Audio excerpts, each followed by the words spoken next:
presenta allí la historia de aquel hombre lisiado de ambos pies que lo llevaban al templo, a la puerta de la hermosa. Dice la escritura que allí lo dejaban, suponemos que después lo volverían a buscar, y allí quedaba todo el día este hombre pidiendo limosna para poder sostenerse en la vida. Realmente el cuadro de este hombre era un cuadro absolutamente triste, como es el cuadro del pecado.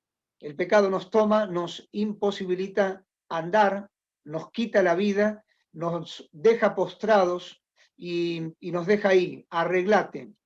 Y es interesante cuando llegan los apóstoles allí al templo, la Biblia dice que este hombre, como le solía pedir a todos los que ingresaban al templo, también les está pidiendo a los apóstoles, y Pedro y Juan se paran delante de él y les dicen unas palabras muy interesantes, les dice, míranos, como si le estuviesen diciendo, presta atención, pone toda tu atención, toda tu concentración en esto que te vamos a decir. Míranos, míranos.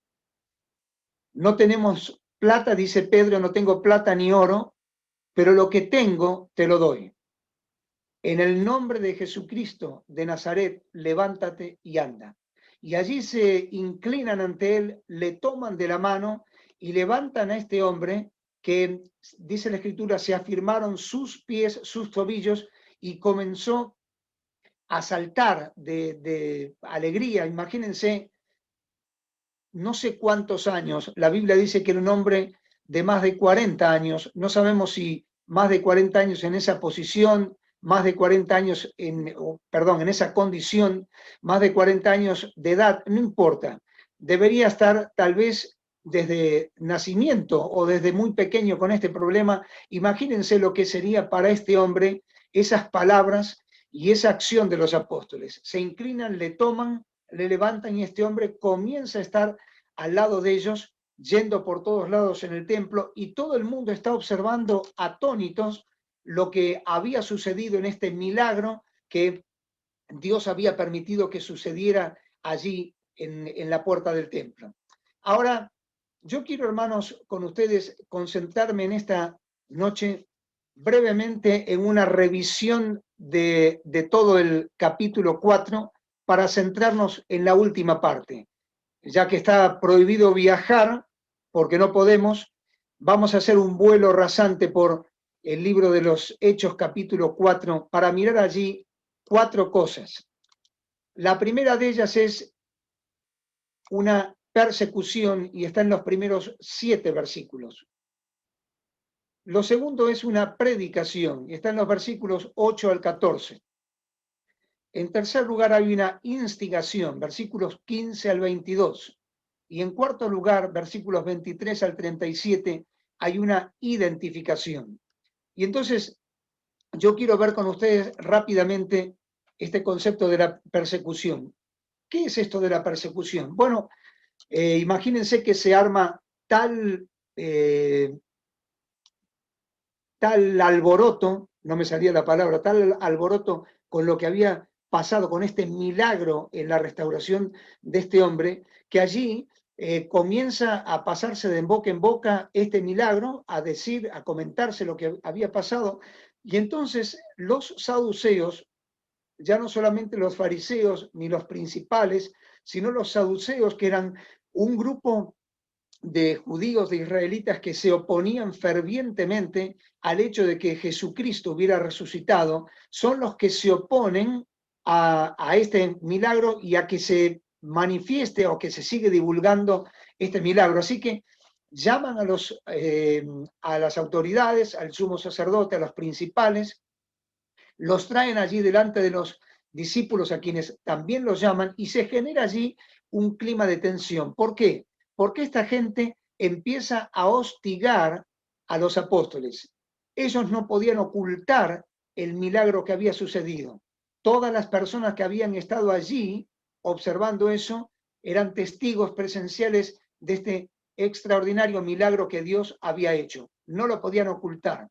Ustedes saben que las persecuciones, la iglesia siempre ha tenido persecuciones, desde el principio. Esta es la primera que se narra aquí en el libro de los Hechos de los Apóstoles, y esta persecución inicia una serie de persecuciones que siempre habrían de estar asolando a la iglesia.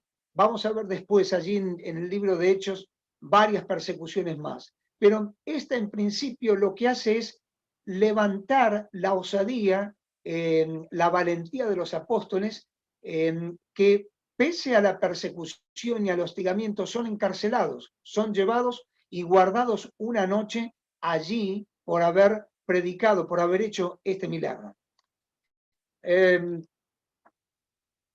Solamente quiero destacar un concepto. Ustedes saben que lo hemos visto en el libro del Apocalipsis cuando estuvimos hablando allí justamente en la iglesia, el mensaje a Esmirna, una iglesia perseguida, una iglesia que sufría. Ustedes saben que esto sigue estando, la iglesia de Dios ha estado perseguida, es perseguida y será perseguida hasta que Dios establezca lo contrario.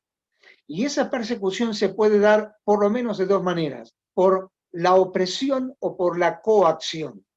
Cuando hablamos de opresión, estamos hablando de aquel hostigamiento verbal, aquel hostigamiento al pensamiento, aquello que puede ser, que todavía se da mucho en el seno de las familias, cuando hay alguien que es creyente y el resto no, la negación, la burla, el desprecio, las cargadas, etcétera, etcétera.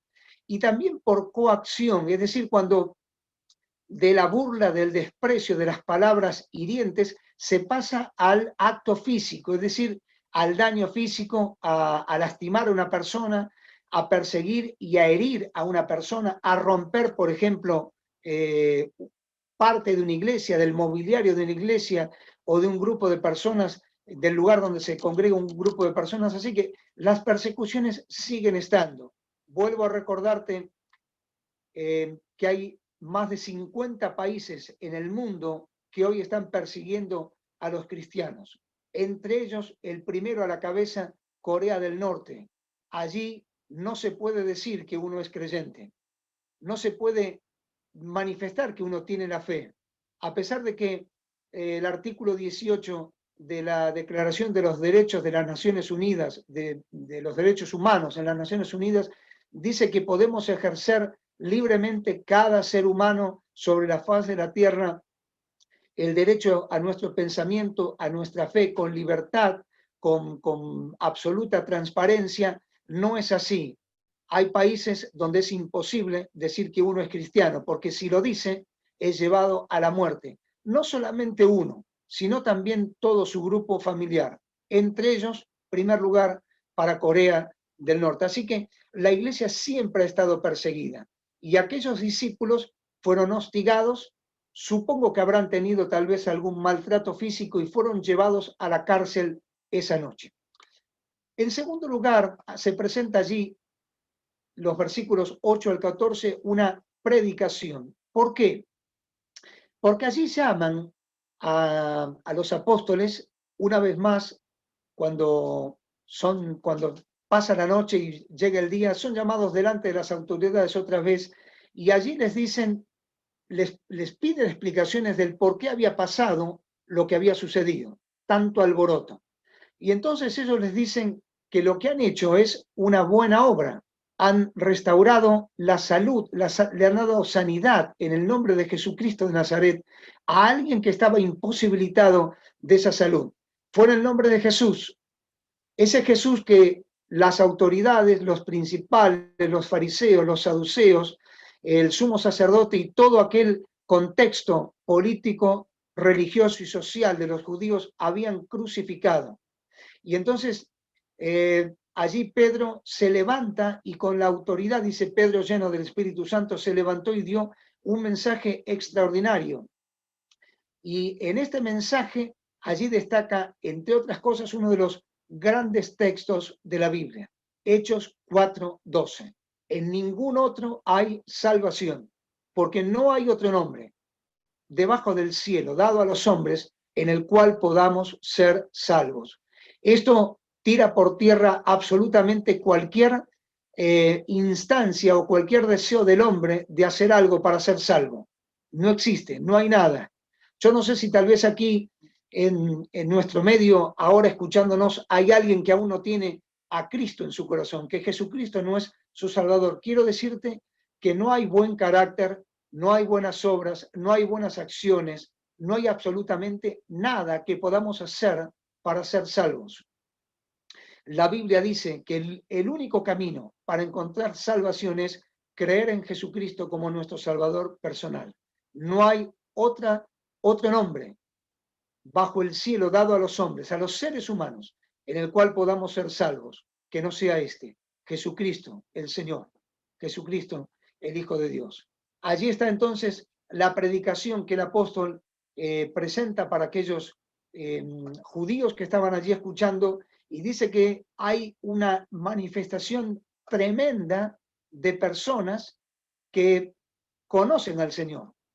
Y entonces allí entramos en el punto 3 de este capítulo 4 del libro de los Hechos de los Apóstoles, porque allí en el versículo 15 comienza la escritura a decir en palabras de Pedro que ellos hablaron, pero hablaron lo que el Señor les había dado.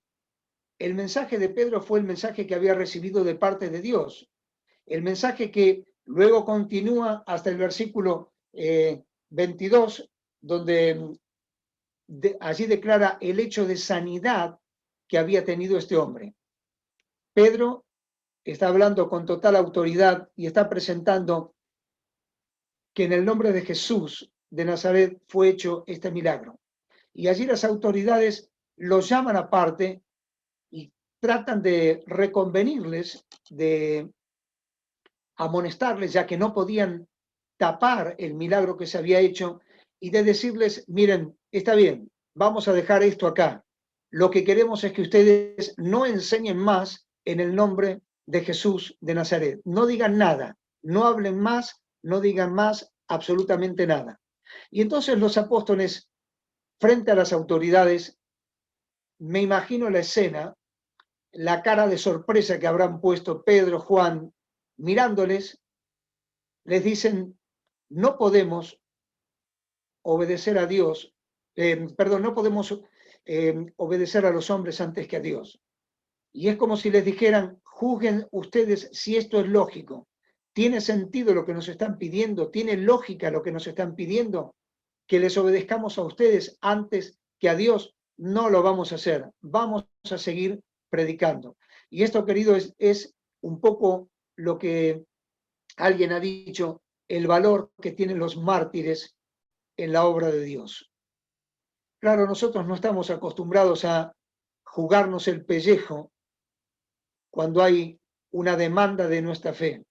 Vivimos en sociedades donde la cultura, el contexto, la sociedad actual nos permite todavía la libertad de poder expresar nuestra fe, en este caso nuestra fe personal en Jesucristo. Pero hay muchos en el mundo que son mártires. Y son mártires porque están dispuestos a dar su vida. Para ellos es más lógico creerle a Dios que claudicar frente al hostigamiento, a la instigación para abandonar la fe que presentan los hombres. Alguien ha dicho, un mártir no es mártir porque se muere o porque muere, sino que muere porque es un mártir. Es decir, ya era un mártir y estaba decidido a ser un mártir antes de que pudiese presentarse la muerte. Y allí entonces los apóstoles les vuelven a decir, queridos, nosotros no vamos a dejar de hablar lo que el Señor nos ha dado. Es la palabra de Dios, es el mensaje de Dios. Y por último, y esto sí quiero detenerme un poquito más, con ustedes quiero parar unos minutos en este concepto, en este cuarto concepto, después de haber visto la persecución que tuvieron los apóstoles, el mensaje de predicación que dieron, cómo fueron instigados para abandonar la palabra, el mensaje del Señor frente a aquella sociedad, y detenerme ahora con ustedes en este concepto de la identificación. Y vamos a leer entonces en Hechos capítulo 4, versículo 23. Hechos 4, 23, ustedes lo tienen allí en escena, en pantalla, mejor dicho, y dice así la escritura: y puestos en libertad, los apóstoles vinieron a los suyos y contaron todo lo que los principales sacerdotes y los ancianos les habían dicho. Y ellos, habiéndolo oído, alzaron unánimes la voz a Dios y dijeron: soberano Señor, tú eres el Dios que hiciste el cielo y la tierra, el mar y todo lo que en ellos hay. Que por boca de David tu siervo dijiste: ¿por qué se amotinan las gentes y los pueblos piensan cosas vanas? Se reunieron los reyes de la tierra y los príncipes se juntaron en uno contra el Señor y contra su Cristo. Porque verdaderamente se unieron en esta ciudad contra tu santo Hijo Jesús, a quien ungiste, Herodes y Poncio Pilato con los gentiles y el pueblo de Israel, para hacer cuanto tu mano y tu consejo habían antes determinado que sucediera. Y ahora, Señor, mira sus amenazas y concede a tus siervos que con todo denuedo hablen tu palabra, mientras extiendes tu mano para que se hagan sanidades y señales y prodigios mediante el nombre de tu santo Hijo Jesús. Cuando hubieron orado, el lugar en que estaban congregados tembló, y todos fueron llenos del Espíritu Santo, y hablaban con denuedo, con entusiasmo, con énfasis, la palabra de Dios. Y la multitud de los que habían creído eran de un corazón y un alma. Y ninguno decía ser suyo propio nada de lo que poseía, sino que tenían todas las cosas en común. Y con gran poder los apóstoles daban testimonio de la resurrección del Señor Jesús, y abundante gracia era sobre todos ellos. Así que no había entre ellos ningún necesitado, porque todos los que poseían heredades o casas las vendían y las traían y traían el precio de lo vendido. Y lo ponían a los pies de los apóstoles y se repartía a cada uno según su necesidad. Entonces José, a quien los apóstoles pusieron por sobrenombre Bernabé, que traducido es hijo de consolación, levita, natural de Chipre, como tenía una heredad, la vendió y trajo el precio y lo puso a los pies de los apóstoles. No se asusten porque no voy a demorar mucho tiempo, pero quiero, hermanos, detenerme con ustedes en 10 características que hay aquí en estos versículos de la iglesia primitiva. 10 características que le pedí al Señor que sean mis características, y ojalá el Señor las pueda hacer también tus características a la luz de la enseñanza de este pasaje de Hechos capítulo 4. Estas 10 características arrancan con la primera de ellas, que es la identificación. Fíjense que el versículo 23 dice que cuando fueron puestos en libertad los apóstoles volvieron, regresaron a los suyos, es decir, a donde estaba el pueblo del Señor, donde estaban los creyentes, donde estaban aquellos que sentían lo mismo que ellos sentían, aquellos que estaban identificados con ellos, se sentían juntos, más allá de haber pasado una noche en la cárcel, en la prisión, obviamente una situación nada cómica, nada cómoda, perdón, pero allí estaban los apóstoles unidos con los hermanos, con los ancianos, con toda la iglesia. Y esto es importante, queridos, porque quiero destacar este concepto. Siempre que hay necesidad, debe haber unidad. Debemos identificarnos con la iglesia a la cual pertenecemos. La iglesia en la cual estás, y si no estás, yo te invito a que seas parte de la iglesia del pueblo de Dios, donde fuere. La iglesia necesita estar identificada.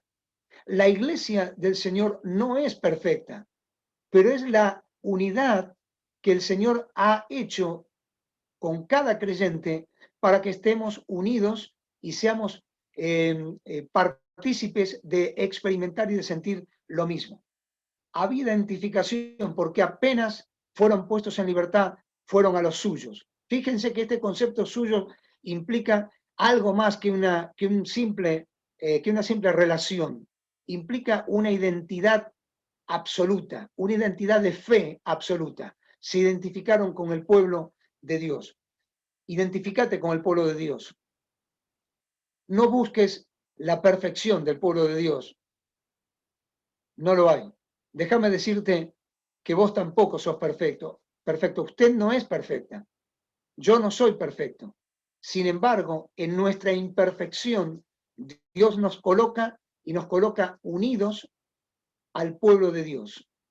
Y cuando el pueblo de Dios atraviesa instancias difíciles, como por ejemplo esta de Lucas capítulo 4, esta persecución, o cualquier otra que fuere, allí el pueblo de Dios se identifica. Estaban unidos, se identificaron, volvieron a donde estaban los suyos. En segundo lugar, hay un concepto de oración, porque dice que volvieron a los suyos y alzaron, después de contarle las cosas que habían pasado, alzaron unánimes la voz a Dios. Es decir, se pusieron de acuerdo porque la urgencia del momento exigía que oraran. No se pusieron a ver cómo podían seguir las cosas. Lo primero que nos dice la Biblia es que apenas se juntaron y compartieron lo que había sucedido, se pusieron a orar. ¿Por qué? Porque la urgencia del momento exigía que estuvieran unidos orando. Siempre, queridos, que hay oración congregacional, la oración congregacional será el respaldo, la manifestación de lo que es la oración personal. Si no hay oración personal, difícilmente puede haber oración congregacional. Y estos creyentes, no me cabe ninguna duda, vivían en un espíritu de oración. Por eso, cuando escucharon lo que había pasado, dijeron, no nos queda otra que ponernos a orar. Un espíritu de oración. Tercero, un espíritu de adoración, porque comienza la oración de aquellos creyentes destacando, reconociendo el rol, la persona de Dios. Dice, soberano Señor. Y allí destacan al Señor como aquel que ha creado todas las cosas y que todas las cosas están sustentadas con su poder. Y es hermoso porque la oración, queridos, siempre debe empezar con adoración. No podemos entrar en la presencia de Dios a orar de cualquier manera. La oración siempre debe empezar con adoración, es decir, reconociendo lo que Dios es, lo que Dios significa, lo que Dios representa, lo que Dios ha hecho. En cuarto lugar, estos discípulos y la iglesia primitiva realizan una petición y allí le plantean el problema. Versículo 29, le dicen al Señor, Señor, mira lo que está pasando, tenemos este problema. Previamente, o en la oración destacan el Salmo número 2, ese salmo en el cual les parece en la dicción, en la expresión de David tantos siglos atrás, que se está cumpliendo delante de ellos. ¿Por qué? Porque habían rechazado al Hijo de Dios. Ese pueblo, esa sociedad en la cual ellos estaban allí viviendo, había rechazado, había mandado a la muerte al Hijo de Dios. Y parecería como que las palabras de David cobran una trascendencia y recuerdan ellos en la oración este mensaje de David que figura allí en el Salmo 2. No podemos entrar, pero ustedes lo tienen ahí claramente indicado. Y en esta petición le dicen al Señor, Señor, mira lo que nos está pasando. Quinto lugar, en el versículo 29, la segunda parte, hay allí una ocupación, porque le dicen, Señor, mira lo que nos está pasando. Señor, mira lo que nos están diciendo. Y es hermoso, hermanos, porque no le dicen al Señor, Señor, sacanos el problema. No le están diciendo eso. No le están pidiendo a Dios que quite el problema, que cambie la situación, que cambie las circunstancias. Lo que le están diciendo al Señor es más o menos esto: Señor, ocúpate de este problema mientras nosotros seguimos predicando. Nosotros no podemos atender, ni cambiar, ni modificar todo lo que está pasando socialmente ahora afuera del templo, afuera de nuestro encuentro. Necesitamos que te encargues de eso, porque nosotros vamos a seguir encargándonos de lo que nos toca, que es predicar. Y esto, hermanos, es interesante porque aquella iglesia del primer siglo lo que hace es dejar en las manos de Dios lo que es de Dios y tomar ellos en sus manos lo que es de ellos. Hay cosas que nosotros tenemos que hacer mientras esperamos que Dios se encargue de hacer lo que nosotros no podemos hacer. La ocupación de aquellos creyentes. En sexto lugar, hay una manifestación, porque dice el versículo 30 y 31 que fueron todos llenos del Espíritu Santo. El lugar donde estaban tembló. Me imagino lo que habrá sido ese momento, la emoción que habrán sentido aquellos creyentes del primer siglo. Y entonces en ese momento el poder del Señor se manifiesta y ellos dicen: Señor, nosotros queremos seguir predicando, encárgate de ellos, queremos que tu mano extendida pueda seguir sanando a las personas necesitadas, pueda seguir dando señales y prodigios. Y estas señales, queridos, eran importantes en el contexto de la iglesia primitiva. Se necesitaban estas manifestaciones especiales, estas características especiales del poder de Dios para la confirmación de la palabra de Dios. En séptimo lugar está la comunión, porque dicen en el versículo 32 y 34 que eran todos de un corazón. Observen estas palabras: eran de un alma y podríamos decir de un propósito, sentían todas las cosas en común. Y esa comunión es interesante porque esa comunión es la que identificaba lo que decíamos allí en el primero de los puntos, el contacto, el apego, el sentimiento, la unidad que tenía aquella iglesia. Tenían un solo corazón, un alma y un propósito. En octavo lugar, aparece la expansión, porque allí dice el versículo 33 que había poder y se manifestaba, se explayaba, se seguía multiplicando el poder de la palabra de Dios. Y fíjense que el mensaje del versículo 33, la primera parte, dice que allí se destacaba la resurrección del Señor.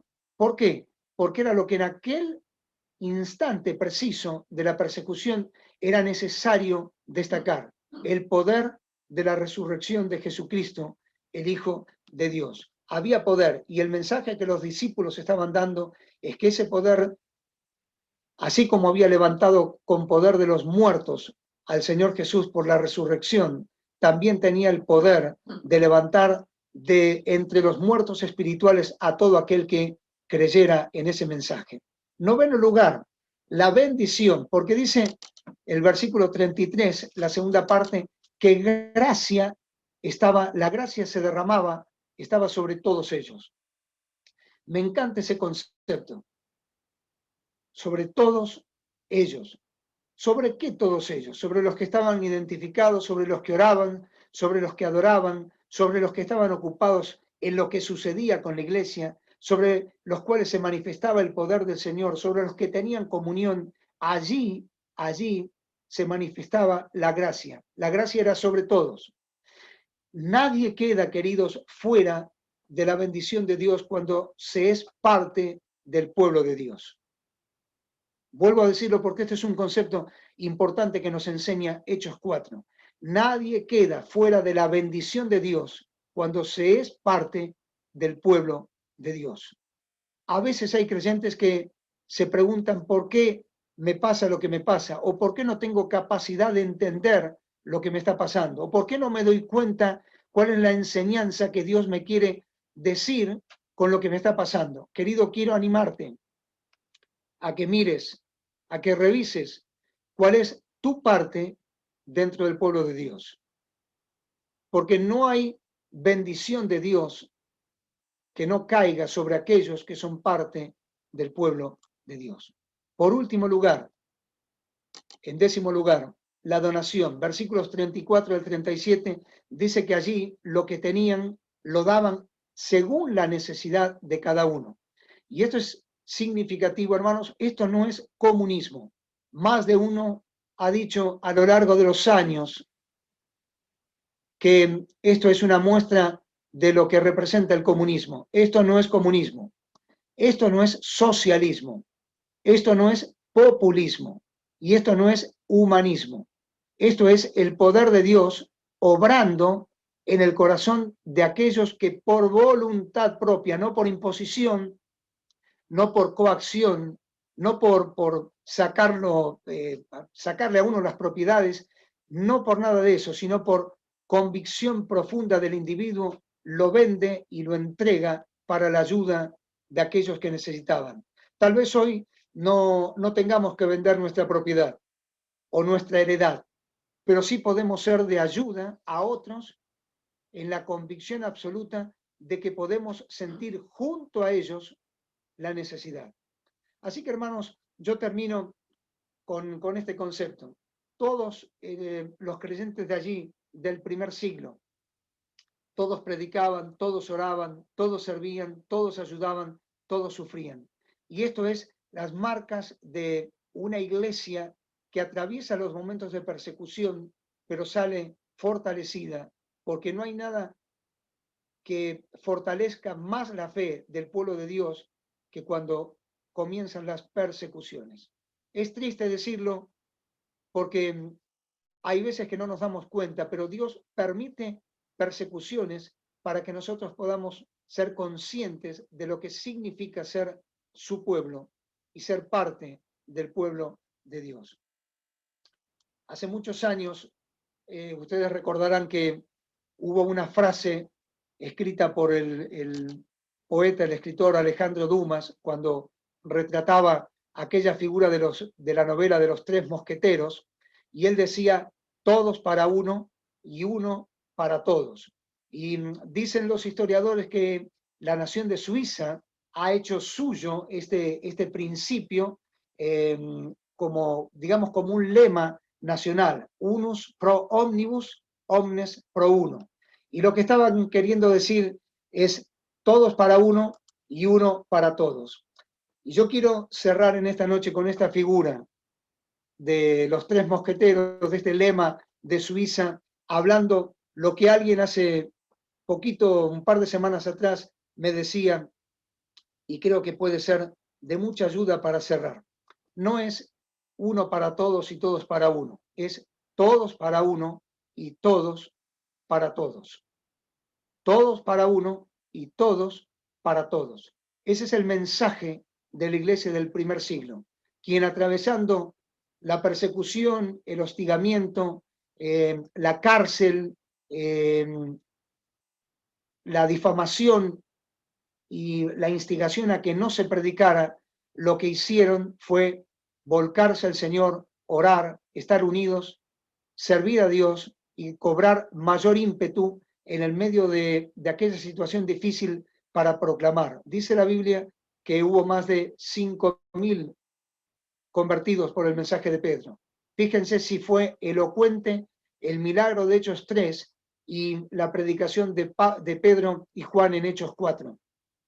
Fue sumamente elocuente. Y queridos, tenemos que saber que, vuelvo a decirlo y cerramos, la iglesia, aunque no sea en estos momentos de una manera tan abierta, la iglesia sigue siendo perseguida. Pensá eso, pensemos eso y obremos en consecuencia como lo hizo cada uno de aquellos creyentes del primer siglo. Todos para uno y todos para todos. Dejo para que Alejandro cierre en esta noche con una oración y gracias, hermanos, por haber compartido la palabra junto a ustedes, por haberme permitido junto a ustedes en esta noche compartir la palabra. Dios nos bendiga.